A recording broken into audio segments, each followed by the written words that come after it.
cœur de l'agglomération Meuse-Grand Sud, des femmes, des hommes sont quotidiennement à votre service. Bonjour et bienvenue dans votre chronique au cœur de l'agglomération Bar-le-Duc Sud-Meuse.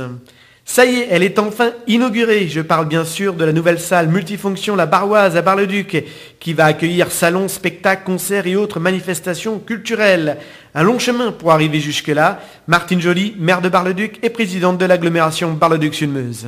Un très long chemin. Je veux dire, les Barisiens et les habitants du territoire, je crois que ça fait plus d'une quinzaine ou une vingtaine d'années qu'on entend parler d'une salle qui remplacerait notre vieille salle à Bar-le-Duc. Enfin, nous y sommes. Un parcours du combattant, mais l'engagement de tous, avec cette réussite-là, on en est assez fiers. Et puis, j'ai envie de dire, il y a une période de rodage. On verra quels sont les spectacles qui marchent le mieux. Et puis, peut-être pour diversifier aussi, la conseillère régionale tout à l'heure a dit que c'était aussi un lieu pour la jeunesse.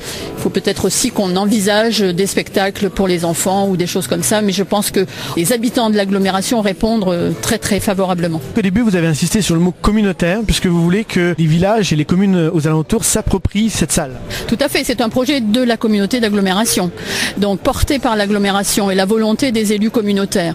Donc les Barisiens, bien sûr, puisqu'elle se trouve à Bar-le-Duc, mais sur cet axe tout à fait important pour nous, qui est la vallée de l'Ornain, et puis au service et pour tous les habitants de l'agglomération, moi j'y tiens beaucoup. Allons plus loin sur la présentation de cette nouvelle salle multifonction La Barroise avec une interview de Philippe Raffin, le directeur de la salle multifonction.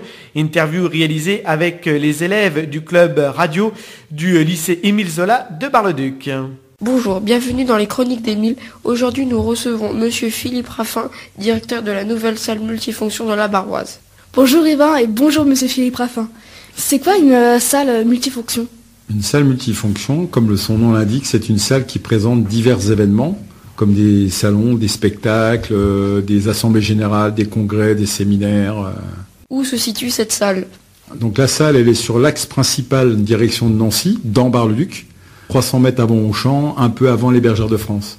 Et pourquoi La Barroise ? Le nom de La Barroise a été déterminé par un cabinet, c'est-à-dire que nous sommes passés par un cabinet pour déterminer le nom. Le cabinet nous a proposé 4 noms et le nom a été effectué par les élus de la communauté d'agglomération, d'où le choix La Barroise. Quelle est la dimension de la salle ? La salle complète, le bâtiment lui-même fait 3000 m² et 1500 mètres pour son exploitation propre. Est-ce que La Barroise se compose de plusieurs espaces ? Oui, bien sûr. Donc quand vous rentrez dans La Barroise, comme tout le monde, vous avez déjà les parkings. Une fois que vous accédez à la salle, vous avez un espace accueil relativement important, avec un espace billetterie, un espace évidemment sanitaire, un espace bar, on a un espace cuisine, qui est un espace uniquement pour de réchauffage pour 600 personnes. La salle en elle-même qui fait 1500 m², des locaux de rangement, et bien sûr les loges, 3 loges individuelles et 2 loges collectives. Est-ce qu'il y a plusieurs configurations ? Oui, alors on a 3 configurations possibles. Soit en tout debout quand on aura replié le gradin qui est de 2400 personnes, soit en assis, c'est-à-dire 800 personnes dans le gradin plus 400 chaises, ça nous fait 1200 places assises, ou alors en 1700 places en assis debout, c'est-à-dire 650 personnes dans le gradin avec 1050 personnes debout. Et quels sont les atouts de cette salle ? Les atouts de cette salle, elles sont tout d'abord la multifonction, puisqu'on pourra accueillir divers événements. L'autre atout, c'était aussi de remplacer le hall des brasseries, où on avait des activités dans le hall des brasseries qui vont être replacées dans cette salle, notamment les salons qui étaient organisés par Bar Animation, le loto de la SPTT, c'était sa première vocation. Et bien sûr, tous les événements actuels qui vont être organisés, congrès, séminaires, loto, spectacles.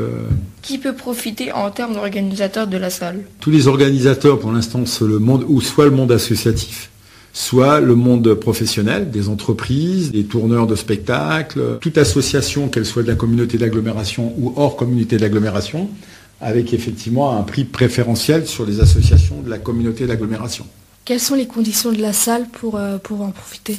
Les conditions de la salle, tout d'abord, c'est un tarif, bien évidemment. La location pour les associations de la communauté d'agglomération sont de 1 000 €. Pour les associations extérieures à la communauté d'agglomération et les entreprises professionnelles, c'est 3 000 € par jour, avec des conditions de sécurité très importantes à respecter, notamment sur la sécurité incendie, sur la sécurité la fouille, etc. Puisqu'on est quand même dans une salle de première catégorie, dans un ERP de première catégorie qui demande énormément d'exigences. Avant de terminer, un mot brièvement sur la programmation. sur la programmation, pour l'instant, je ne vous parlerai que des 6 premiers mois, parce que les 6 premiers mois maintenant sont actés et figés. Donc on a un tourneur qui s'appelle La Belle Hélène qui va nous organiser 5 spectacles. Donc Pascal Obispo, Laura Laune, Gus qui est un présigitateur magicien, les Celtic Legends, Laurent Gérard. Et on est en attente éventuellement d'une autre date avec Marc Lavoine. Ça c'est la partie spectacle, tourneur professionnel. On a des autres petits producteurs qui vont nous faire des spectacles, puisque le samedi 18 janvier, dans le cadre de l'inauguration, on va accueillir 2 tributes de Scorpions et de Zeppelin. Donc c'est des groupes qui rendent hommage à Scorpions et Led Zeppelin, un tribute aussi des Beatles. Et aussi une artiste mondialement connue dans le domaine du jazz qui s'appelle Youssouna. Y a-t-il des partenariats possibles avec le lycée Émile Zola ? Écoutez, c'est peut-être l'objet de ma présence aujourd'hui. Des partenariats, c'est peut-être vous qui allez me le dire, qui allez me faire des propositions. Moi-même, je ne suis pas organisateur d'événements, sauf de l'organisation. Par contre, mon rôle, c'est peut-être de vous mettre en contact avec des organisateurs. Et là, on va voir effectivement s'il y a des partenariats possibles. Et en tout cas, la discussion qu'on a eue en amont, de dire qu'éventuellement, vous pourriez participer à l'accueil de l'inauguration de la salle. Et notamment de produire des statistiques sur les personnes qui viennent, sur d'où ils viennent, quels âges ils ont. Donc effectivement, il y a des partenariats qui peuvent être envisagés. Merci Monsieur Philippe Raffin, directeur de la Barroise, la nouvelle salle multifonction de l'agglomération Meuse-Grand Sud. Merci à vous. Retrouvez votre chronique au cœur de l'agglomération Bar-le-Duc-Sud-Meuse tous les jours sur Meuse FM du lundi au dimanche et en replay chaque vendredi à partir de 6h sur notre site internet www.meuse-fm.com. Au cœur de l'agglomération Meuse Grand Sud, des femmes, des hommes sont quotidiennement à votre service.